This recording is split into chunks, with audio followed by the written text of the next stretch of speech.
See, it looks like a snow globe here over Times Square right now. These flakes flying as the camera, of course, way above the street here. But conditions will rapidly deteriorate if they haven't already where you are.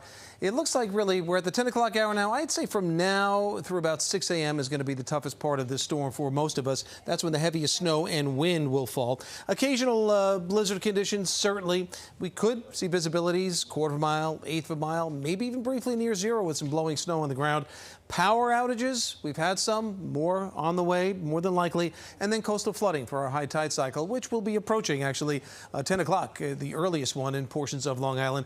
Others go through the early morning hours, 1 to 3 a.m. So we've got this blizzard warning. It's been in effect. It's going to stay in effect probably through at least the mid-morning hours of tomorrow. Again, all depends upon when this storm decides to sort of pick itself up and leave a little bit. But you can see from this shot outside, flakes are getting big and wet once again, and that's the type of storm we have out there. 31 degrees, wind chill 22. Seeing a gust of around 30. I would suspect as we get towards midnight, too, we're going to start to see gusts ramp up to 40, 45 miles per hour, and then overnight, even stronger than that. Most impressive numbers so far out of Suffolk County and also out of portions of New Jersey.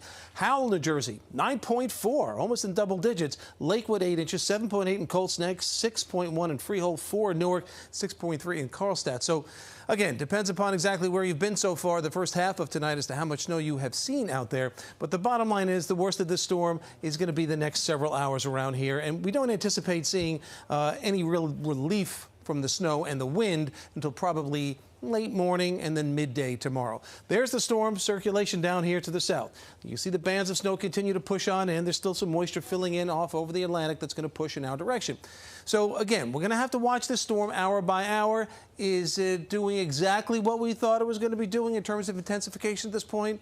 Not quite. So now we have to start thinking about, well, how does that impact the forecast? How do we adjust things based on this? We're going to keep a careful eye on it over at least the next 2 to 4 hours to see what's going on in terms of tendency or trend. 31, 32, that does it for all of us.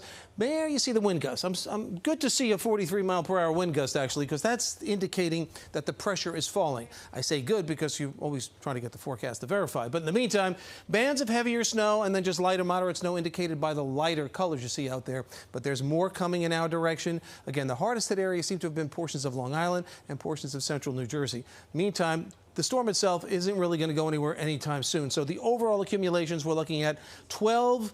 20 is going to be a reach, I think, at this point. But I'm thinking 12 to 15-ish in and around the city, northeast New Jersey, the boroughs, maybe slightly higher amounts, eastern Long Island, portions of New Jersey. And then it drops off to an 8 to 12 swath of snow as you get, especially north of 87, 84 here. Lighter amounts. You're just further away from the storm center the way it looks right now. But just a rough night and a rough morning for all of us.